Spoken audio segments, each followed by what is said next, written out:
بسم اللہ الرحمن الرحیم۔ والدین کے کیا حقوق ہیں اور بچوں کے کیا حقوق ہیں؟ یہ ایک دلچسپ بات ہے کہ قرآن مجید میں ہم یہ دیکھتے ہیں کہ والدین کے حقوق کا تو ذکر ہے، مگر بچوں کے حقوق کا ذکر آپ کو کوئی واضح طور پر نہیں ملتا، سوائے اس کے کہ آپ یہ دیکھتے ہیں کہ اللہ تعالیٰ فرما رہے ہیں کہ اپنی اولاد کو مفلسی کے ڈر سے قتل مت کرو، اور اس نوعیت کی بعض باتیں۔ اس کی وجہ یہ ہے کہ قرآن مجید میں اللہ تعالیٰ نے تمام حقوق و فرائض کی کوئی فہرست تیار کر کے پیش نہیں کی ہے، بلکہ یہ فہرست تو اللہ تعالیٰ نے ہماری فطرت میں پہلے سے رکھی ہوئی ہے، اس کو بیان کرنے کی ضرورت نہیں، سوائے اس کے کہ اگر کہیں کوئی خلاف ورزی ہو رہی ہے تو اس کو بیان کیا جائے گا۔ تو والدین تو اپنی اولاد سے محبت رکھتے ہیں اور وہ ان کا خیال رکھتے ہیں، لیکن اولاد ہے کہ جو بعض اوقات اپنے والدین کے خاص طور پر بوڑھا ہو جانے کے بعد ان کے ساتھ زیادتی کرنے یا ان کو نظر انداز کرنے کی طرف مائل ہوتی ہے۔ چنانچہ قرآن مجید نے یہ کہا کہ وَبِالْوَالِدَيْنِ احسانًا، والدین کے ساتھ حسن سلوک کرو۔ اللہ تعالیٰ نے خاص طور پر ماں کے بارے میں بتایا کہ اس نے تو کمزوری، تکلیف پر تکلیف جھیل کے 9 مہینے کے عرصے اپنے پیٹ میں بچے کو رکھا، اور اس کے بعد مزید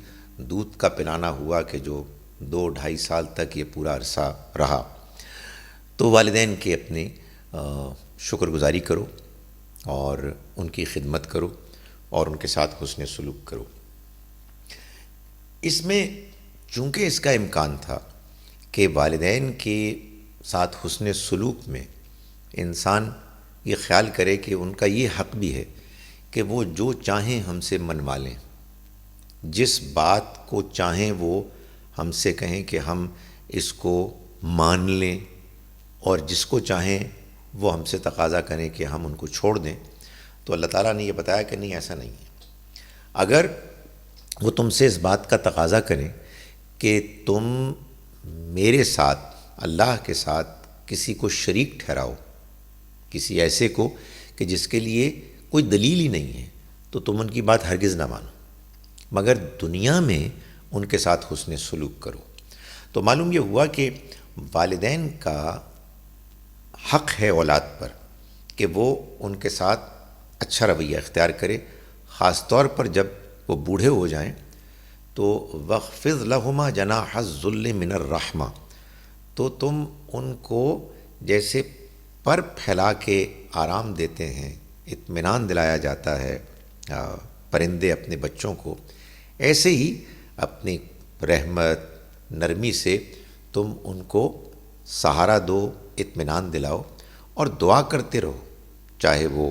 زندہ موجود ہیں، چاہے وہ دنیا سے رخصت ہو گئے ہیں، کہ رب ارحمہما کما ربیانی صغیرا، اے ہمارے رب تو ان پر رحم فرما جیسا کہ انہوں نے رحم کرتے ہوئے، کرم کرتے ہوئے ہمیں پالا جب کہ ہم بچے تھے۔ والدین سے اس بات کا تقاضا کیا گیا ہے کہ وہ بچوں کے ساتھ حسن سلوک کریں، یہ بات ظاہر ہے کہ ان کی فطرت میں موجود ہے، انہیں کسی غلط بات کی طرف مائل نہ کریں، ان کے ساتھ انصاف کریں، ان کی تربیت کریں اچھے انداز میں، ان کی دینی تربیت کریں جیسا کہ ہم نے ابھی اس پر گفتگو کی، اور جو معاملات بھی مالی دنیاوی وہ کر رہے ہیں اس میں بچوں کے معاملے میں کسی ایک کی طرف مائل نہ ہو جائیں، بلکہ سب کے ساتھ یکساں سلوک کریں۔ ظاہر ہے کچھ فطری میلانات، رجحانات تو ہوتے ہیں ایک جانب یا دوسری جانب، مگر جانتے بوجھتے ہوئے کسی کے ساتھ زیادتی نہیں ہونی چاہیے۔ چنانچہ والدین کے حقوق ہیں اولاد کی طرف، اولاد کے حقوق ہیں والدین کی طرف۔ بنیادی طور پر ایک صحت مندانہ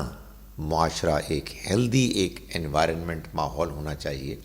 جس میں خاندان کے افراد ایک دوسرے کے ساتھ جڑے رہیں، والدین کی عزت احترام ہو، بچوں کے ساتھ شفقت کے ساتھ پیش آیا جائے،